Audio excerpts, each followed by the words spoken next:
Hello everyone, welcome to the channel. This is Anupam. तुम start करते हैं साउंड। हमने अभी तक थ्योरीज देख ली थी साउंड की, कि साउंड का कैसे प्रोडक्शन प्रोपगेशन होता है और उसके क्या कैरेक्टरिस्टिक्स हैं। उन सारे को एक बार फिर से रिवाइज करते हैं। इन शॉर्ट उन सबको ग्राफ के फॉर्म में समझते हैं और अच्छे तरीके से समझते हैं। ठीक है, तो स्टार्ट करते हैं कि साउंड स्टार्ट करने के पहले हम क्या देखते हैं कि वेव। ठीक है, तो मोशन कितने टाइप का हम जानते हैं। अभी तक हमने 3 टाइप का मोशन पढ़ा है। कौन कौन सा? एक पढ़ा है ट्रांसलेटरी मोशन, दूसरा क्या पढ़ा है? रोटेटरी या सर्कुलेटरी मोशन। और इस टॉपिक में, इस चैप्टर में हमें क्या पढ़ना है? Third, wave motion. कौन सा मोशन? Wave motion. ठीक है, 3 टाइप का मोशन हम अभी तक पढ़ते आए हैं। पहले पढ़ा था हमने ट्रांसलेटरी मोशन। ये मोशन क्या होता है? इसमें किसी ऑब्जेक्ट को मूव करने के लिए क्या चाहिए होता है? एक पाथ चाहिए होता है ना। जैसे मान लिया ये ए पॉइंट है, ये बी पॉइंट है, तो यहाँ से यहाँ तक आने के लिए उसको एक पाथ चाहिए होता है, राइट। ये पाथ या तो स्ट्रेट लाइन हो सकता है या फिर कर्व पाथ भी हो सकता है ना। फिर रोटेटरी मोशन या सर्कुलेटरी मोशन में हमने क्या पढ़ा था कि कैसा पाथ चाहिए इसको? ऐसे सर्कुलर पाथ चाहिए, है ना। एक एक्सिस जरूरी है इसको, एक एक्सिस के अराउंड इसका मोशन। ठीक है, लेकिन बात अगर हम वेव मोशन की करें तो इसमें कैसा मोशन होता है? जैसे मान लो कि एक पार्टिकल ए पर है और एक बी पर है और ए से बी तक कुछ पहुंचाना है, कुछ ट्रेवल करना है, तो कैसा मोशन होगा? तो यहाँ पे क्या है ना, पार्टिकल मूव नहीं करता है। जैसे यहाँ पे मान लो कि एक बच्चा है, ठीक है, और इससे कुछ सामान मांगो, एक बॉक्स मांगे, तो ये बॉक्स यहाँ से यहाँ तक लाने के लिए क्या करेगा? या खुद चलेगा, चल के आके यहाँ तक देगा तभी मिलेगा। एक गिलास पानी अगर बच्चे से मांग रहे हो तो क्या होगा? बच्चा क्या करेगा? ग्लास का पानी लेकर आप तक पहुँचेगा तभी आएगा। ठीक है, लेकिन अगर यहाँ बात करें वेव मोशन में, तो यहाँ क्या होगा? यहाँ अगर बच्चा खड़ा है और उससे आप एक गिलास पानी मांगोगे तो वो यहाँ से यहाँ चल कर नहीं आएगा। वो क्या करेगा? इसके बीच में जितने सारे बच्चे हैं ना, उनका यूज़ करेगा। क्या करेगा? ये जो ग्लास का पानी है ये अपने एडजेसेंट को दे देगा कि भाई तू ले, तू पहुंचा। फिर ये क्या करेगा? ये भी जो बच्चा यहाँ पे खड़ा है ये मूव नहीं करेगा, ये अपने बगल वाले को दे देगा, ठीक है, तुम दो। फिर ये अपने बगल को देगा, फिर ऐसे देगा, फिर ऐसे देगा, फिर ऐसे देगा, ऐसे करते करते यहाँ पहुँच जाएगा। ठीक है, तो यहाँ क्या देखे कि यहाँ जो पार्टिकल है वो खुद मूव करके यहाँ तक पहुँच रहा है। ठीक है, लेकिन यहाँ ये वेव मोशन में क्या हो रहा है? ये जो पार्टिकल है ये खुद मूव नहीं कर रहा है, बल्कि जो सामान इसको पहुंचाना है ना, जो डिस्टर्बेंस, जैसे वेव में क्या है, जो डिस्टर्बेंस क्रिएट हुआ है उसको जो पहुंचाना है वो किसके हेल्प से पहुंचाता है? तो इसके मीडियम के पार्टिकल को यूज़ करता है। कैसे यूज़ करता है? तो जो मीडियम के पार्टिकल्स है ना, जैसे इसमें टू एंड फ्रो मोशन करा के, है ना। जैसे यहाँ से सामान आया, डिस्टर्बेंस आया, तो इसमें क्या किया? मोशन क्रिएट किया। अब ये क्या हुआ? अपने मीन पोजीशन के along to and fro motion में आ गया।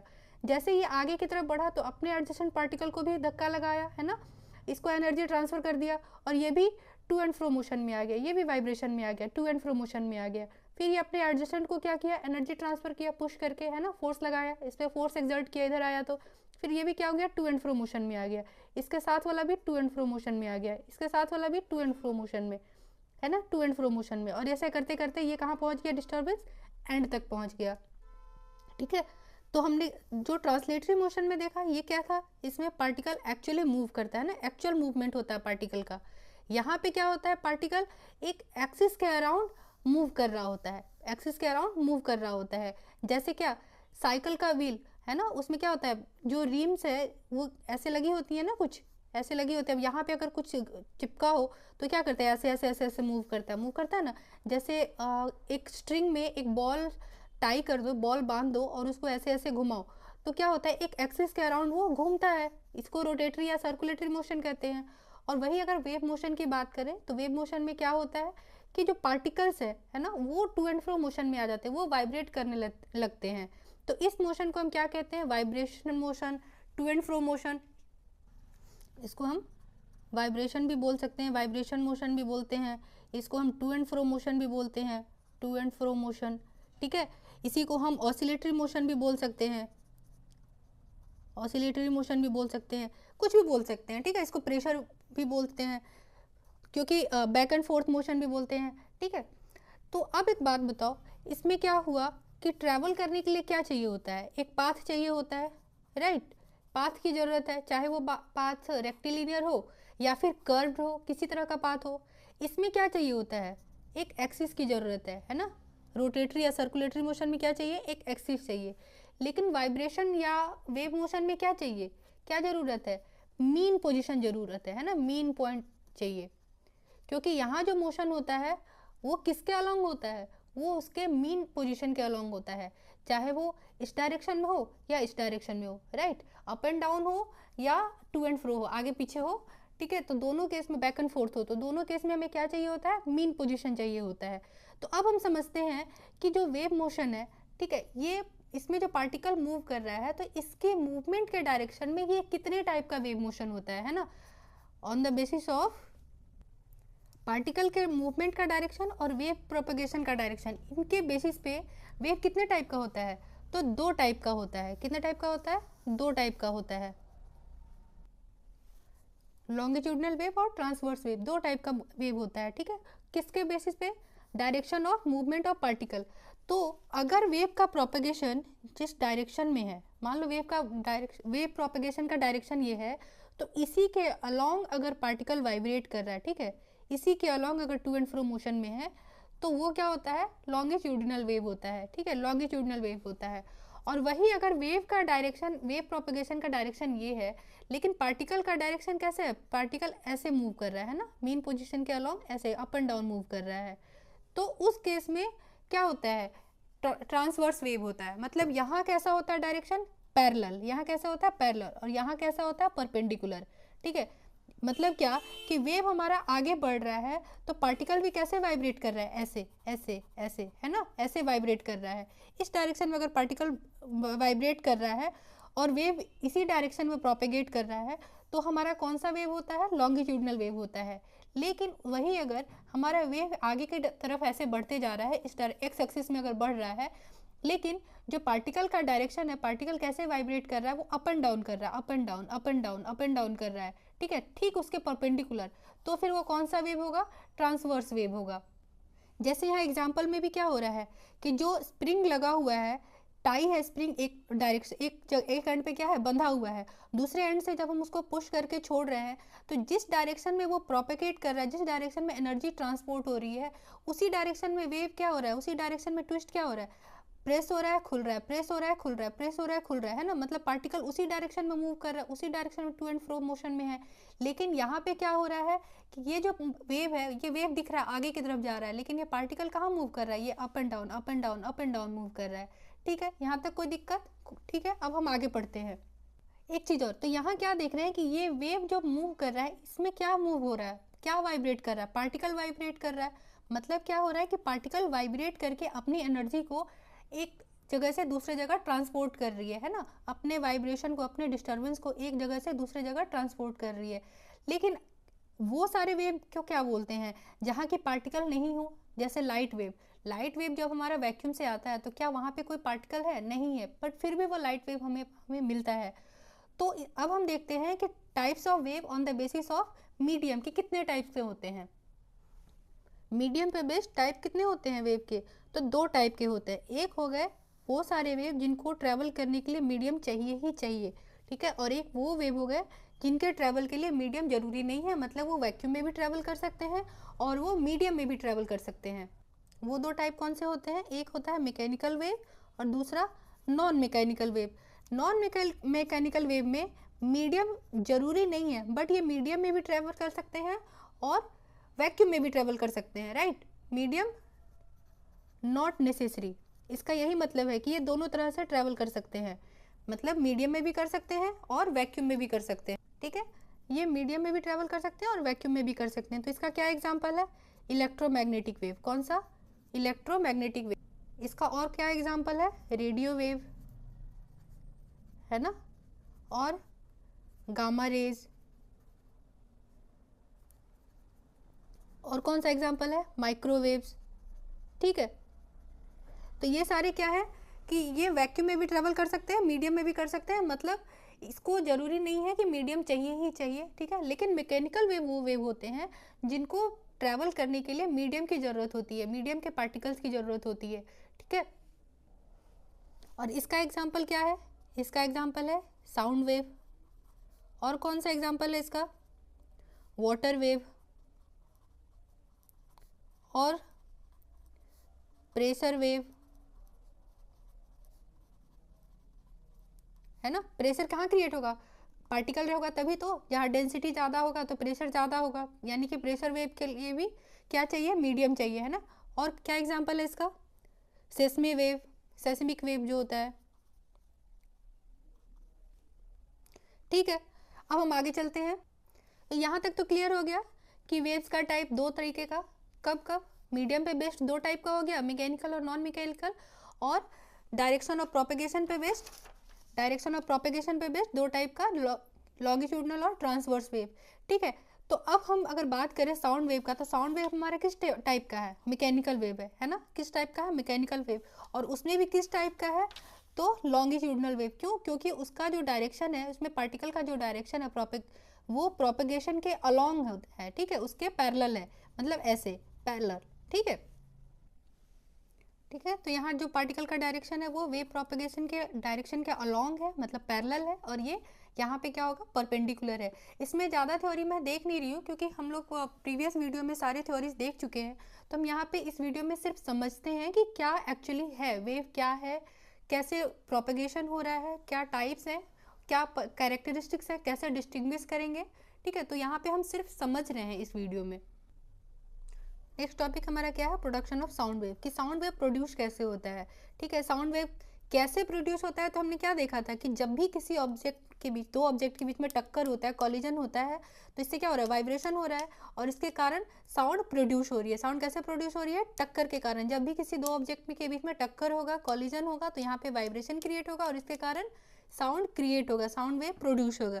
ठीक है, कभी भी जैसे साउंड वेव प्रोड्यूस हो रहा है तो वहाँ पे वाइब्रेशन होना जरूरी है। अगर वाइब्रेशन नहीं हो रहा है, सिंपली अगर ऑसिलेशन हो रहा है, जैसे टू एंड फ्रो मोशन की बात करें, तो टू एंड फ्रो मोशन तो हमारा ऑसिलेशन में भी होता है, लेकिन वहाँ पे क्या होता है कि साउंड जनरेट नहीं होता है। क्यों नहीं होता है, क्योंकि जब भी ऑसिलेशन होता है तो ऑसिलेशन की फ्रीक्वेंसी कम होती है ना। फ्रीक्वेंसी मतलब कोई भी इवेंट कितनी जल्दी जल्दी अकर हो रहा है ना, कोई भी इवेंट कितनी जल्दी जल्दी हो रहा है, तो वो जो अकरेंस है ना इवेंट का, उसको फ्रीक्वेंसी बोलते हैं। तो जो ऑसिलेशन है, ऑसिलेशन में भी टू एंड फ्रो मोशन होता है, लेकिन वो टू एंड फ्रो मोशन का फ्रीक्वेंसी कम होता है, गिवन टाइम में वो फ्रीक्वेंसी कम होता है with respect to vibration. Vibration में टू एंड फ्रो बहुत ज़्यादा होता है, इसकी वजह से वहाँ साउंड प्रोड्यूस होता है। ठीक है, क्या होना चाहिए, वाइब्रेशन होना चाहिए। कोई भी ऑब्जेक्ट जो वाइब्रेशन में, वो साउंड प्रोड्यूस करेगा।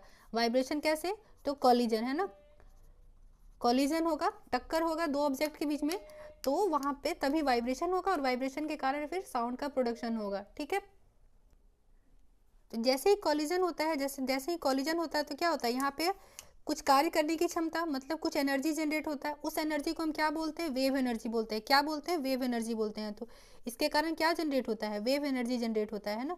वही एनर्जी पार्टिकल के मीडियम को यूज करते हुए आगे बढ़ जाती है। तो साउंड का प्रोडक्शन कैसे हुआ, वाइब्रेशन से हुआ। ठीक है, साउंड वेव के बारे में हम क्या क्या जाने अभी तक, कि साउंड वेव क्या होता है, एक तो लॉन्गिट्यूडनल वेव होता है। ठीक है, दूसरा क्या जाने हम, कि ये एक मैकेनिकल वेव होता है ना। क्यों मैकेनिकल वेव होता है, क्योंकि इसको पार्टिकल चाहिए, है ना, पार्टिकल चाहिए मूव करने के लिए। जैसे इस एग्जांपल में यहाँ साउंड प्रोड्यूस हो रहा है, तो कैसे प्रोड्यूस हो रहा है, तो ये टू एंड फ्रो मोशन हो रहा है। देखो यहाँ पे जो फॉर्क है, ये फॉर्क वाइब्रेट किया तो कैसे मूवमेंट हुआ, इसमें टू एंड फ्रो मोशन हो रहा है, और ऐसे एंड तक पहुँच रहा है, सोर्स एंड तक पहुँच रहा है।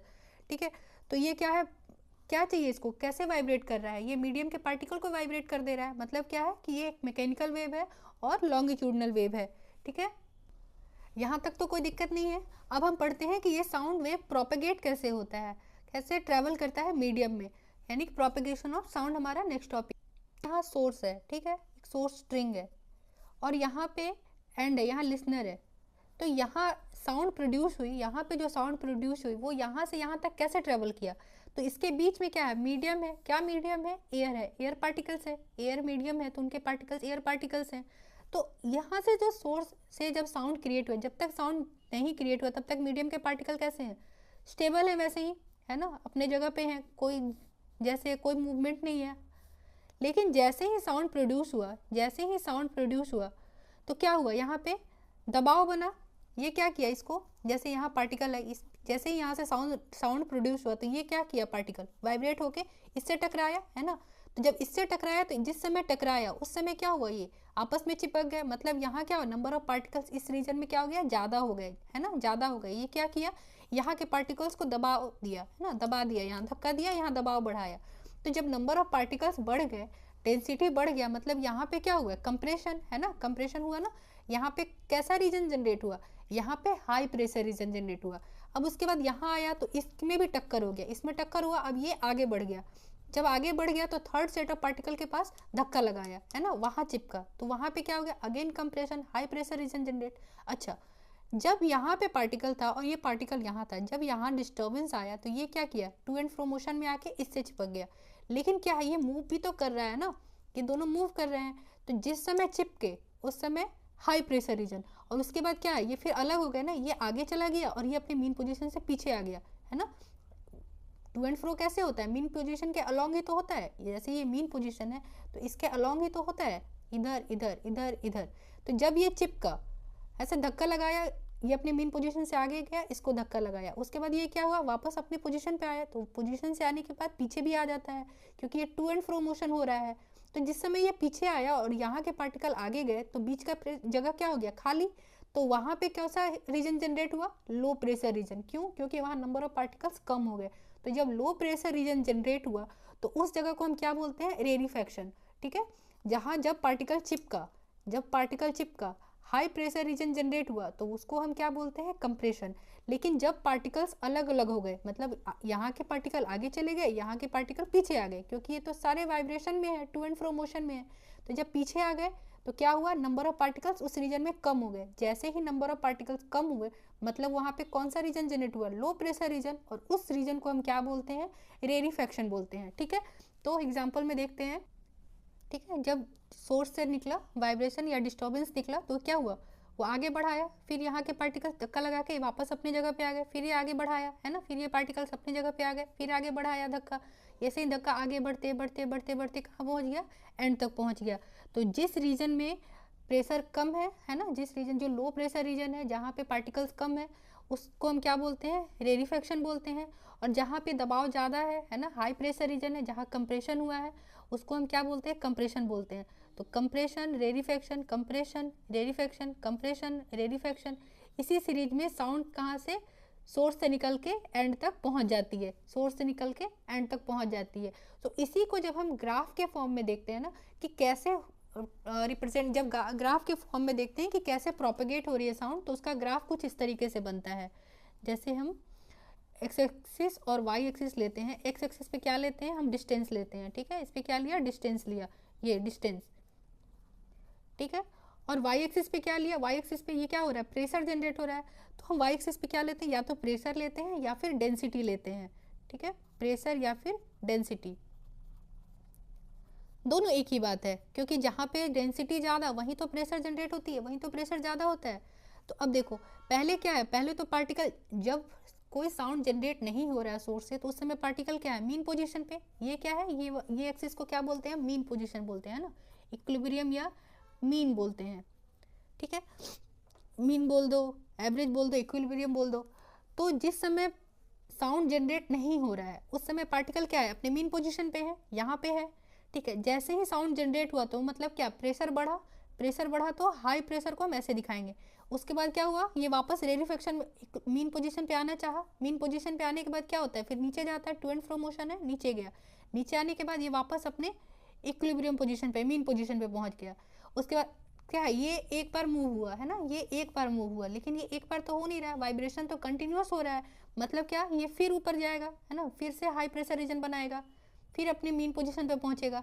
उसके बाद मीन पोजीशन पे पहुंचने के बाद पीछे भी जाता है, क्योंकि टू एंड फ्रो मोशन है ना। वाइब्रेशन कैसे होता है, ऑसिलेटरी मोशन या वाइब्रेशन कैसे होता है, अपने मीन पोजीशन के अलोंग होता है, आगे जाता है पीछे आता है ना, आगे जाता है पीछे आता है। पीछे लाने के लिए जो फोर्स चाहिए होता है, वो फोर्स कौन सा होता है, रिस्टोरिंग फोर्स होता है, ठीक है। तो ये वापस क्या जाएगा, नीचे जाएगा ना। फिर कंप्रेशन कैसे बनेगा, ऊपर बनेगा, ऐसे बनेगा, और ये अपने एंड तक पहुंच जाएगा।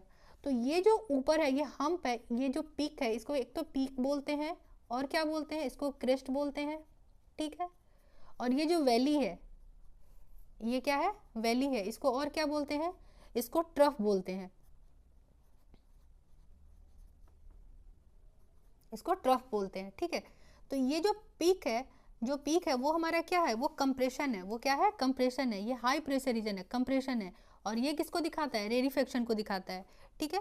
ये कंप्रेशन और ये रेरिफेक्शन, कंप्रेशन में ऊपर जा रहा है, रेरिफेक्शन में नीचे आ रहा है, ठीक है। और ये इसका एक एक पार्ट, एक एक पोर्शन, ये किसको बता रहा है, ये पार्टिकल के डिस्प्लेसमेंट को बता रहा है ना, मीन से कितना डिस्प्लेस हुआ, कितना डिस्प्लेस हुआ, कितना डिस्प्लेस हुआ, कितना डिस्प्लेस हुआ। तो मीन से यहाँ तक ये क्या है, ये जो पार्ट है ये मैक्सिमम डिस्प्लेसमेंट है ना। एक पार्टिकल जैसे ये इसका मीन पोजीशन है, तो यहाँ से जो वाइब्रेट कर रहा है तो कितनी दूर पे जा रहा है, कितना मैक्सिमम, पहले इतना हुआ, इतना हुआ, इतना हुआ, मतलब मैक्सिमम कितना डिस्प्लेस कर रहा है। तो जो मैक्सिमम डिस्प्लेसमेंट है वो ये दिखाया है। और इसका एक एक पोर्शन पार्टिकल के डिस्प्लेसमेंट को दिखाता है, एक एक पोर्शन किसको दिखाता है, पार्टिकल के डिस्प्लेसमेंट को दिखाता है। और ऐसे करते करते ये मीन पोजीशन यहाँ, मतलब ये मैक्सिमम तक पहुंचा, मैक्सिमम डिस्प्लेसमेंट इसका कितना हुआ आगे, ठीक है, कंप्रेशन में। वैसे ही मैक्सिमम डिस्प्लेसमेंट इसका रेरिफेक्शन में कितना हुआ, पीछे कितना आया, कितना आगे गया और कितना पीछे आया। तो हम क्या जानते हैं कि जितना आगे जाता है उतना ही पीछे आता है ना, ऐसे। तो ये इसका मैक्सिमम डिस्प्लेसमेंट हुआ। यहाँ तक कोई दिक्कत नहीं। ये क्या है, ये साउंड वेव नहीं है, ये इसका वेव फॉर्म में सिर्फ रिप्रेजेंटेशन है, ये साउंड वेव नहीं है, इसको साउंड वेव नहीं कहना, ये साउंड वेव कभी नहीं होता है। ये क्या होता है, जो साउंड का प्रोपेगेशन है, उसका वेव के फॉर्म में कैसे रिप्रेजेंटेशन है वो दिखा रहा है, कैसे इसको हम वेव के फॉर्म में रिप्रेजेंट करते हैं, ताकि हम उसके बाकी वैल्यूज़ को हम दिखा सकें कि कैसे इसका कैरेक्टरिस्टिक्स हम दिखा सकें, कैलकुलेट कर सकें। तो ये सिर्फ हमारा क्या है, रिप्रेजेंटेशन है in the form of wave, ये एक्चुअली साउंड वेव का रिप्रेजेंटेशन नहीं है, ठीक है। तो अब हम पढ़ते हैं इसके कैरेक्टरिस्टिक्स, साउंड वेव के क्या क्या कैरेक्टरिस्टिक्स है, क्या विशेषताएं हैं, हम वो पढ़ते हैं।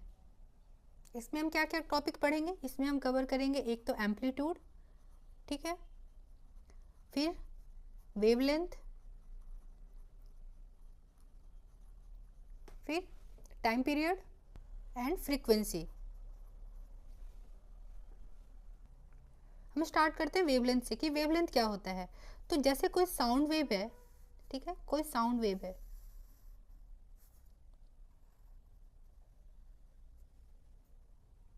जैसे हमारा एक साउंड वेव है, इस साउंड वेव में अगर पता करें कि नंबर ऑफ वेव्स कितने हैं, तो क्या पता करेंगे, कितने नंबर ऑफ वेव्स हैं यहाँ पे एक पार्टिकल कितनी बार मूव किया है। तो देखो यहाँ क्या है, मीन पोजीशन से स्टार्ट हुआ, मैक्सिमम पे गया, मैक्सिमम डिस्प्लेसमेंट, कंप्रेशन, उसके बाद क्या हुआ, वापस मीन पे आया, फिर रेरिफेक्शन, है ना, मैक्सिमम डिस्प्लेसमेंट रेरिफेक्शन की तरफ गया और वापस अपने मीन पर आया। मतलब एक पार्टिकल यहाँ से मूव किया, मैक्सिमम गया, ठीक है, और उसके बाद वापस आया मीन पे, फिर ये इधर गया मैक्सिमम पोजीशन पे, फिर यहाँ से आया वापस। ऐसे ही टू एंड फ्रो मोशन होता है। तो यहाँ से लेकर ये पूरा यहाँ तक, ये एक पार्टिकल का क्या हो गया, एक मोशन हुआ, कितना हुआ, एक मोशन, है ना, एक ऑसिलेटरी मोशन, इसको एक वेव बोलते हैं। ये कितना हुआ, एक वेव हुआ। तो यहाँ पे टोटल कितने वेव हैं, एक वेव और ये दो वेव, है ना। तो वेव लेंथ, ये क्या पता चल रहा है, इस वर्ड से क्या पता चल रहा है, वेव का लेंथ, है ना, वेव का लेंथ, मतलब एक वेव का कितना लेंथ है उसी को क्या बोलते हैं, वेवलेंथ बोलते हैं। मतलब एक वेव जहाँ से ऑरिजिनेट हुआ, जहाँ से स्टार्ट हुआ और उसके बाद वापस उसी जगह पहुँच गया अपने मोशन को कंप्लीट करके, तो उतने दूर में जो उसने लेंथ कवर किया, उसी को क्या बोलते हैं, वेवलेंथ बोलते हैं। तो एनसीईआरटी के एग्जांपल, एनसीईआरटी में डेफिनेशन क्या देता है वेवलेंथ का, कि दो सक्सेसिव या दो कंसेक्यूटिव क्रेस्ट, है ना, दो सक्सेसिव या दो कंसेक्यूटिव क्रेस्ट या ट्रफ, उनके बीच का जो डिस्टेंस है, जो लेंथ है, उसी को क्या बोलते हैं, वेवलेंथ बोलते हैं। तो ये कैसे निकालेंगे, तो क्या करेंगे, यहाँ से परपेंडिकुलर देते हैं, है ना, और इसके बीच का जो लेंथ है, जिसको हम लेमडा कहते हैं, क्या बोलते हैं, लेमडा कहते हैं, लेमडा से हम डिनोट करते हैं वेवलेंथ को, या फिर ये, है ना। तो दो कंसेक्यूटिव क्रेस्ट या दो कंसेक्यूटिव ट्रफ के बीच का जो लेंथ है उसी को हम क्या बोलते हैं, लेमडा बोलते हैं। लेकिन ये क्या होता है, अब इसी चीज़ को अब ऐसे बढ़ा के देखो, है ना, ये ऐसे बढ़ा के देखो, नीचे आओ, नीचे आओ, नीचे आओ, नीचे आओ, नीचे आओ, नीचे आओ, तो यहाँ पहुँचा। मतलब ये कौन सा, ये डिस्टेंस तो सेम ही है ना, एक वेव का लेंथ, मतलब ये भी हमारा क्या हो जाएगा, ये भी क्या है, यहाँ से यहाँ तक, ये भी हमारा लेमडा है, यहाँ से यहाँ तक। एक वेव जहाँ से ऑरिजिनेट हुई, जहाँ पे ख़त्म हुई, तो वहाँ के लेंथ को क्या बोले, वेव लेंथ, है ना। तो एक वेव का मतलब एक to and fro motion, one wave का मतलब one to and fro motion, मतलब वन ऑसिलेशन। और इसी वन ऑसिलेशन का जो लेंथ है उसको क्या बोलेंगे, वेवलेंथ बोलेंगे, लेंथ ऑफ वन वेव। और वन वेव में कितने क्रेस्ट और कितने ट्रफ होते हैं, तो one crest plus one trough, है ना, एक क्रेस्ट और एक ट्रफ, एक क्रेस्ट एक ट्रफ। अगर यहाँ से भी स्टार्ट करोगे तो एक क्रेस्ट, है ना, ये दोनों मिलके क्या हो जाएगा, यहाँ से अगर स्टार्ट हुआ और यहाँ तक पहुँचा तो ये आधा और आधा मिलके क्या हो गया, एक क्रेस्ट और एक ट्रफ। एक वेव में कितने क्रेस्ट कितने ट्रफ, एक क्रेस्ट और एक ट्रफ होते हैं, ठीक है। उसका जो लेंथ है उसको हम क्या बोलते हैं, वेवलेंथ बोलते हैं। उसको कैसे दिखाते हैं, लैम्डा से, है ना, इसको क्या बोलते हैं, इसको बोला जाता है लैम्डा, लैम्डा, ठीक है। उसको क्या बोलते हैं, लैम्डा बोलते हैं। एक टू एंड फ्रो मोशन को एक वेव बोलते हैं या फिर एक ऑसिलेशन को एक वेव बोलते हैं। और ये क्या है, ये डिस्टेंस ही तो है। तो अगर ये डिस्टेंस है तो इसका कुछ एसआई यूनिट भी है। तो क्या एसआई यूनिट है, तो इसका एसआई यूनिट होता है मीटर। इसका एसआई यूनिट क्या होता है, मीटर। अब मान लो हमारे पास दो ग्राफ है, वेव का दो ग्राफ है। एक है ये, एक का लेंथ हम मान लेते हैं लेमडा वन, इसको हम माना लेमडा वन, इसका वेवलेंथ माना लेमडा टू, ठीक है। तो क्या पता चल रहा है, कौन बड़ा है दोनों के लेंथ में, कौन सा बड़ा है, ऑब्वियसली लेमडा वन बड़ा है लेमडा टू से, है ना। वेवलेंथ पहला का वेवलेंथ दूसरे से ज़्यादा है, ठीक है। तो इसमें कोई दिक्कत। अब हम आगे पढ़ते हैं। आगे हम क्या पढ़ रहे हैं कि एम्पलीट्यूड क्या होता है। एम्पलीट्यूड क्या होता है कि किसी भी पार्टिकल का मैक्सिमम डिस्प्लेसमेंट कहाँ से, उसके मीन से। ये क्या होता है, मीन या इक्विलिब्रियम होता है ना, मीन या फिर इक्विलिब्रियम होता है। तो मीन या इक्विलिब्रियम से किसी पार्टिकल का मैक्सिमम डिस्प्लेसमेंट, ये इसका एक एक पोर्शन क्या बताता है, इसका पार्टिकल का डिस्प्लेसमेंट बताता है। ये पार्टिकल यहाँ मीन से यहाँ तक गया, यहाँ तक गया, यहाँ तक गया, यहाँ तक गया, यहाँ तक गया। तो मैक्सिमम जो डिस्प्लेसमेंट है इक्विलिब्रियम से, उसी को क्या बोलते हैं, एम्पलीट्यूड बोलते हैं। और उसको कैसे दिखाते हैं, ए से। तो किसी साइड, या तो इस साइड या फिर इस साइड, है ना, इसको एम्पलीट्यूड बोलेंगे। यहाँ से यहाँ तक को एम्पलीट्यूड नहीं बोलेंगे, यहाँ से यहाँ तक को एम्पलीट्यूड नहीं बोलेंगे। ये कभी मत करना कि यहाँ से यहाँ तक को एम्पलीट्यूड बोले, नहीं। किसी एक साइड, ये मीन पोजीशन से किसी एक साइड, या तो इस साइड या फिर इस साइड, या तो क्रेस्ट के साइड या फिर ट्रफ के साइड, तो उसको हम क्या बोलते हैं, एम्पलीट्यूड बोलते हैं, ठीक है। मीन पोजीशन से, है ना, मीन पोजीशन से या फिर इक्विलिब्रियम पोजीशन से पार्टिकल का मैक्सिमम डिस्प्लेसमेंट उसको हम क्या बोलेंगे, एम्पलीट्यूड बोलेंगे। और इसका भी एसआई यूनिट क्या होता है, मीटर होता है। ये डिस्प्लेसमेंट क्या है, डिस्टेंस ही तो है, तो इसका भी एसआई यूनिट क्या होता है, मीटर होता है। और इसको कैसे रिप्रेजेंट करते हैं, ए से रिप्रेजेंट करते हैं। अब देखो यहाँ पे हमारे पास दो वेव फॉर्म है, ठीक है, वेव का दो ग्राफ है, एक तो ये है और एक ये है। अब इसमें भी एम्पलीट्यूड क्या होगा, ये होगा, एम्पलीट्यूड क्या होगा, ये होगा। तो यहाँ इन दोनों में देखा, अगर इसको हम A1 मानते हैं और इसको A2 मानते हैं, तो दोनों में से किसका एम्पलीट्यूड ज़्यादा है, किसका ज़्यादा है, A2, है ना। A2 ज़्यादा है A1 से, A2 ज़्यादा है A1 से। मतलब क्या, A2 का, इस वेव का क्या एनर्जी ज़्यादा है, मतलब क्या, इसको ज़्यादा जोर से टक्कर दिया है ना। तो ज़्यादा एनर्जी मिला मतलब ज़्यादा डिस्प्लेस हुआ। जितने जोर से अगर हम किसी स्ट्रिंग को घुमाते हैं, या जितनी जोर से अगर स्प्रिंग को प्रेस करोगे, तो उतनी दूर तक वो जाएगा, है ना, उतनी दूर तक जाएगा आएगा। जितने ज़्यादा एनर्जी देंगे, जितना ज़्यादा फोर्स एक्सर्ट करेंगे, उतना ज़्यादा डिस्प्लेसमेंट होगा, है ना। तो यहाँ पे क्या है, इस पार्टिकल के पास एनर्जी ज़्यादा है, इसलिए ये ज़्यादा डिस्प्लेस हुआ, ज़्यादा दूर तक डिस्प्लेस हुआ, इसलिए यहाँ पे इसका जो एम्पलीट्यूड है वो ज़्यादा हुआ, इसका एम्पलीट्यूड कम हुआ, ठीक है। अब हम नेक्स्ट पढ़ते हैं कि टाइम पीरियड क्या होता है। टाइम पीरियड क्या होता है कि एक वेव को, जैसे मान लो कोई एक फिक्स पोजीशन ले लिया, है ना, तो एक वेव को उस फिक्स पोजीशन को क्रॉस करने में कितना टाइम लगा। वेवलेंथ क्या था, एक वेव को ट्रैवल करने में, है ना, एक ऑसिलेशन मतलब एक वेव, और एक वेव का जो लेंथ है वो वेवलेंथ था। टाइम पीरियड क्या है कि अगर किसी फिक्स पोजीशन को ले ले, तो उससे जो एक वेव है वो कितनी देर में क्रॉस करता है ना। ये अगर ये फिक्स पोजीशन यहाँ लिया, तो ये वेव जो है, ये क्या हमारा एक वेव है, एक क्रस्ट और एक ट्रफ मिला के क्या होता है, एक वेव बनता है, ये एक ऑसिलेशन है। तो इस एक वेव को इस पोजीशन को क्रॉस करने में कितना टाइम लगा, तो वही टाइम को हम क्या बोलते हैं, टाइम पीरियड बोलते हैं, ठीक है। एक कंप्लीट ऑसिलेशन में कितना टाइम लगा, है ना, एक कंप्लीट ऑसिलेशन में कितना टाइम लगा, या फिर किसी फिक्स पॉइंट को वो ऑसिलेशन कितने देर में क्रॉस कर रहा है, तो उसको क्या बोलते हैं, टाइम पीरियड बोलते हैं। उसका क्या होता है, टाइम पीरियड। और इसको कैसे डिनोट करते हैं, तो इसको टी से डिनोट करते हैं। कैसे डिनोट करते हैं, टी से। और ये टाइम पीरियड, ये क्या है, टाइम है, तो टाइम का एसआई यूनिट क्या होगा, एसआई यूनिट इसका सेकेंड हो जाएगा। तो यहाँ पे टाइम पीरियड क्या हो जाएगा, यहाँ से यहाँ आने में टी। तो अगर हम मान लो अब दो ग्राफ है, इसको मान लेते हैं यहाँ से यहाँ आने में कितना टाइम लग रहा है, टी टाइम लग रहा है, T1, ठीक है। और वही ये क्या है, यहाँ ऑसिलेशन, एक ऑसिलेशन कितनी देर में कंप्लीट हो रहा है, यहाँ तक। तो यहाँ तक आने में अगर टाइम हमारा T2 लग रहा है, तो इन दोनों में क्या पता चल रहा है, कौन सा टाइम ज़्यादा है, ये टाइम ज़्यादा है ना। जितने टाइम में ये एक ऑसिलेशन कंप्लीट कर रहा है उतने टाइम में शायद ये 2 कर ले रहा है कि नहीं। तो यहाँ पे टाइम किसका ज़्यादा हुआ, इसका, पहले वाले का टाइम पीरियड दूसरे वाले से ज़्यादा है। अच्छा, फ्रीक्वेंसी क्या है, फ्रीक्वेंसी हमने क्या जाना था, फ्रीक्वेंसी होता है कि कोई इवेंट कितनी जल्दी अकर कर रहा है ना, अकरेंस ऑफ द इवेंट, मतलब कितना फ्रिक्वेंटली काम हो रहा है। तो यहाँ देखो, यहाँ क्या हो रहा है, अगर 1 सेकेंड की बात करें तो 1 सेकेंड में जब तक ये एक ऑसिलेशन कंप्लीट कर रहा है उतने देर में 1 सेकेंड में ये कितना ऑसिलेशन कंप्लीट कर ले रहा है, ये 2 ऑसिलेशन कंप्लीट कर ले रहा है ना। मतलब यहाँ फ्रीक्वेंसी ज़्यादा हुई है ना, फ्रीक्वेंसी किसकी ज़्यादा, इसकी ज़्यादा हुई। अगर ये बार बार हो रहा है, जितनी देर में ये हो रहा है उतनी देर में ये 2 बार रिपीट कर ले रहा है। मतलब क्या हम देख रहे हैं कि जिसमें टाइम कम लग रहा है उसकी फ्रीक्वेंसी ज़्यादा हो रही है, जिसमें टाइम कम उसकी फ्रीक्वेंसी ज़्यादा, जिसका टाइम ज़्यादा उसमें फ्रीक्वेंसी कम, है ना, जिसमें टाइम ज़्यादा उसकी फ्रीक्वेंसी कम। यानी कि क्या समझे कि जो टाइम पीरियड है और फ्रीक्वेंसी है इनके बीच का रिलेशन कैसा है, इन्वर्सली प्रोपोर्शनल। मतलब टाइम बढ़ रहा है तो फ्रीक्वेंसी कम हो रही है, फ्रीक्वेंसी टाइम कम हो रहा है तो फ्रीक्वेंसी बढ़ रही है, राइट। फ्रीक्वेंसी क्या हुआ, number of complete oscillation per unit time, ठीक है। यानी कि अगर टाइम पीरियड ज़्यादा हुआ, अगर टाइम पीरियड ज़्यादा हुआ तो फ्रीक्वेंसी क्या होगी, फ्रीक्वेंसी कम होगी, फ्रीक्वेंसी कम होगी। टाइम पीरियड ज़्यादा हुआ तो फ्रीक्वेंसी क्या होगी, कम होगी, है ना। टाइम पीरियड ज़्यादा हुआ तो फ्रीक्वेंसी कम होगी, वही टाइम पीरियड कम हुआ तो फ्रीक्वेंसी क्या होगी, ज़्यादा होगी। इसको कैसे डिनोट करते हैं, न्यू से। फ्रीक्वेंसी को कैसे डिनोट करते हैं, न्यू से, इसको बोलते हैं न्यू।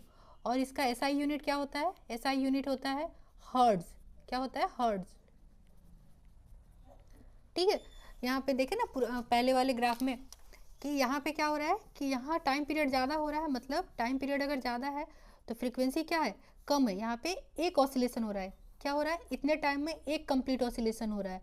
लेकिन यहाँ पे इतने टाइम में, अगर इतना देखें तो इतने टाइम में 2 कंप्लीट ऑसिलेशन हो जा रहा है ना। इसमें अगर फ्रीक्वेंसी अगर हम न्यू2 लें और इसका फ्रीक्वेंसी न्यू1 लें तो क्या देखें कि टाइम ज़्यादा फ्रीक्वेंसी कम, टाइम ज़्यादा फ्रीक्वेंसी कम, है ना। यानी कि टाइम फ्रीक्वेंसी के क्या है, इन्वर्सली प्रोपोर्शनल है ना। यानी कि इनके बीच का जो रिलेशन वो क्या है, टाइम पीरियड इक्वल टू 1/न्यू, टाइम पीरियड इक्वल टू 1/न्यू, ठीक है। क्या रिलेशन है ये हमें याद रखना है, ये आगे भी काम आएगा कई जगह न्यूमेरिकल में। टाइम पीरियड और फ्रीक्वेंसी के बीच का क्या रिलेशन है, टाइम पीरियड इक्वल टू 1/न्यू, ठीक है। अब हम देखते हैं वेलोसिटी, वेव वेलोसिटी कैलकुलेट करते हैं। अब वेलोसिटी का क्या जानते हैं फॉर्मूला, क्या होता है, डिस्टेंस बाय टाइम, है ना, डिस्टेंस बाय टाइम। वेलोसिटी को किससे दिखाएंगे, v से, ठीक है। डिस्टेंस यहाँ क्या है, वेवलेंथ, क्या है, वेवलेंथ। और टाइम क्या है, time period. That means v equal to क्या आ गया, वेवलेंथ को हम किससे दिखाते हैं, लेमडा से, टाइम पीरियड को t से। तो एक तो इसका फॉर्मूला ये आ गया। अच्छा ठीक है, 1/t क्या होता है, 1/t न्यू होता है ना, यहाँ हम पढ़े। तो v इक्वल टू क्या हो जाएगा, लेमडा न्यू, ये हो जाएगा ना। यानी कि इसको हम क्या कह सकते हैं कि स्पीड का फॉर्मूला वेवलेंथ इनटू फ्रीक्वेंसी। कोई डाउट, ठीक है। अब हम आगे देखते हैं साउंड के कुछ और कैरेक्टरिस्टिक्स को, जैसे पिच क्या होता है, टिम्बर, ये सब। इसके कुछ अदर कैरेक्टरिस्टिक्स के बारे में पढ़ते हैं। तो पहला क्या है, लाउडनेस। लाउडनेस क्या होता है कि लाउडनेस कैसे पता करते हैं, तो जो साउंड जितनी ज़ोर से आए मतलब जितना ज़्यादा उसमें एनर्जी हो। तो अभी हम क्या पढ़ रहे थे कि जिसमें जितना एनर्जी है उसका एम्पलीट्यूड उतना ज़्यादा होता है। इस फिगर में हमने पढ़ा था ना कि जिसमें जितना एनर्जी, जितनी जोर से टैप किया है ना, जितनी एनर्जी दिए उतना ज़्यादा उस पार्टिकल में क्या हुआ, डिस्प्लेसमेंट हुआ, है ना, उतना ज़्यादा एम्पलीट्यूड हुआ। मतलब क्या हो रहा है कि अगर हम जोर से टैप कर रहे हैं, जो ज़्यादा एनर्जी दे रहे हैं, तो ज़्यादा साउंड जनरेट हो रहा है, ज़्यादा डिस्प्लेसमेंट हो रहा है ना।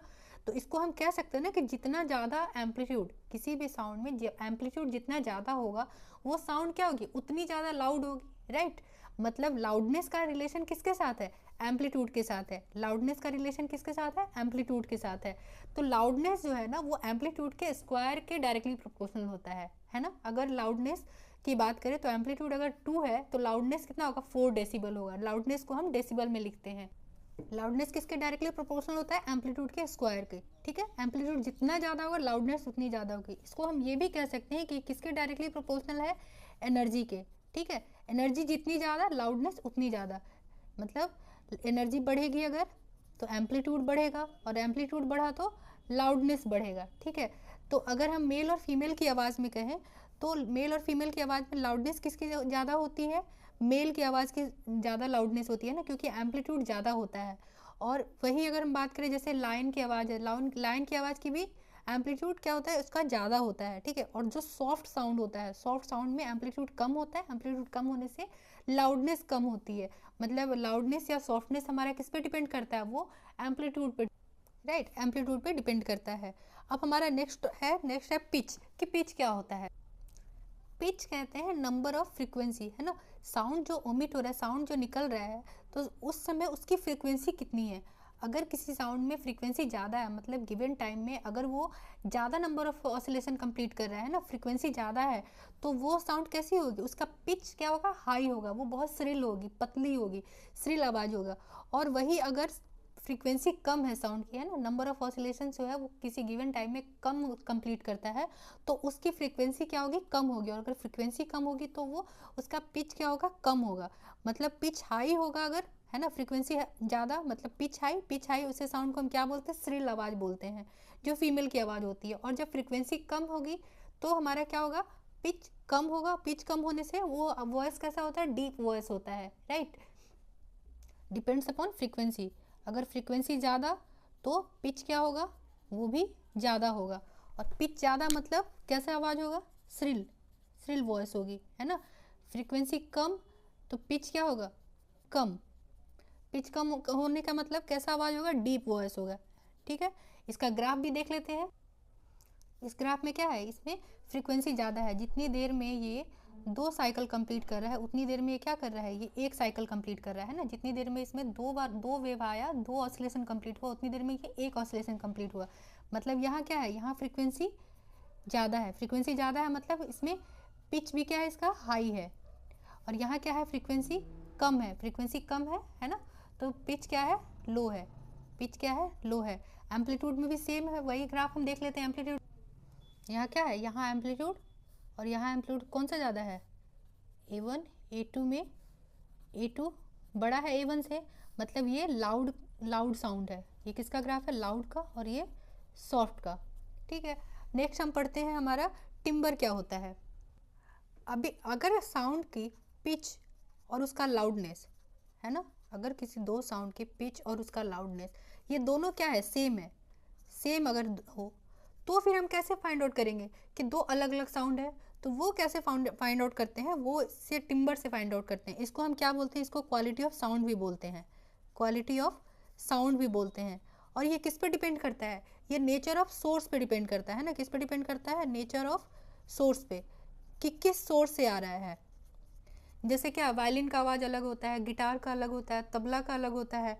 तो वो जो अलग अलग सोर्स से अलग अलग साउंड आता है उसको हम फाइंड आउट कर पाते हैं। तो कैसे फाइंड आउट करते हैं? तो वो टिम्बर के हेल्प से, है ना। वो टिम्बर बताता है कि 2 अलग अलग सोर्स से आ रहे 2 अलग अलग टाइप के साउंड है, उसको हम क्या बोलते हैं? टिम्बर बोलते हैं। और ये डिपेंड करता है नेचर ऑफ द सोर्स पे। नेक्स्ट है हमारा इंटेंसिटी।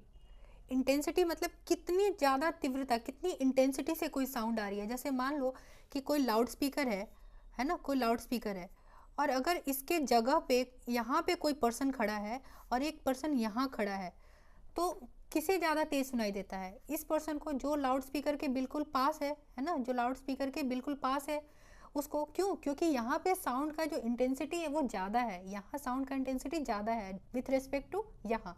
जैसे अगर हम बात करें कि कोई स्प्रे पेंट है, ठीक है, कोई स्प्रे पेंट है और उसको यहाँ वॉल पे स्प्रे करना होता है, तो जब हम इसके बिल्कुल पास स्प्रे करते हैं तो क्या होता है? यहाँ पे हमें ज़्यादा पेंट दिखता है ना, उसको उसका कलर का कंसंट्रेशन भी क्या होता है? ज़्यादा होता है। लेकिन वही अगर स्प्रे बॉक्स को दूर से अगर स्प्रे करते हैं तो यहाँ पे कलर का इंटेंसिटी क्या होता है? कम होता है ना।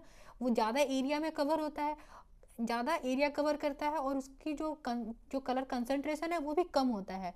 तो इंटेंसिटी क्या होता है, इंटेंसिटी किस पे डिपेंड करता है, डिस्टेंस पे, है ना। अब हम पढ़ते हैं, हमारा एक दो पॉइंट इसमें और है कि टोन क्या होता है। टोन क्या बोलते हैं, जैसे कोई साउंड है उसमें सिर्फ एक फ्रीक्वेंसी है ना, मतलब सिंगल फ्रीक्वेंसी वाला साउंड है, तो उसको हम क्या बोलते हैं, टोन बोलते हैं। उसको क्या कहते हैं, टोन। कोई साउंड जिसकी एक फ्रीक्वेंसी है, जैसे बोलते हैं ना कि किस टोन में बात कर रहे हो, मतलब क्या एक ही टोन में, एक ही उसमें बात कर रहे हो, एक ही फ्रीक्वेंसी के साउंड में बात कर रहे हो, तो उसको क्या बोलते हैं, टोन बोलते हैं, ठीक है। और वही कोई साउंड की बात करें, जैसे कोई म्यूजिक सुन रहे हैं या कोई भी साउंड है, उसमें क्या होता है, मिक्सचर ऑफ फ्रीक्वेंसी होता है, वो एक ही फ्रीक्वेंसी पे नहीं होता है। तो उस मिक्सचर ऑफ फ्रीक्वेंसी वाले साउंड को हम क्या बोलते हैं, नोट कहते हैं। तो उसको क्या कहते हैं, नोट। और जो मिक्सचर ऑफ सेवरल फ्रीक्वेंसी वाले साउंड होते हैं उसको क्या बोलते हैं, नोट कहते हैं। और वही अगर प्लीजेंट और अनप्लीजेंट साउंड की बात करें तो वो किस पे डिपेंड करता है, साउंड की क्वालिटी पे डिपेंड करता है ना। जो अगर साउंड हमारा रिच क्वालिटी का है तो वो क्या होता है, बहुत प्लीजेंट होता है सुनने में। और वही अगर साउंड की क्वालिटी अच्छी नहीं होती है, जैसे कि हमारा क्या हो गया, अनप्लीजेंट साउंड कौन सा हो जाएगा, वो है नॉइज, ठीक है। प्लीजेंट साउंड का मतलब रिच क्वालिटी का साउंड, रिच क्वालिटी का साउंड। और अनप्लेजेंट होगा तो वो लो क्वालिटी का होगा। तो इस वीडियो में इतना ही, अगले वीडियो में हम आगे कंटिन्यू करेंगे। उसमें हम एक तो देखेंगे कि डिफरेंट मीडियम में स्पीड कैसा रहता है साउंड का, और उसके साथ साथ हम रिफ्लेक्शन ऑफ साउंड भी पढ़ेंगे। तब तक के लिए बने रहे चैनल पे। Thank you.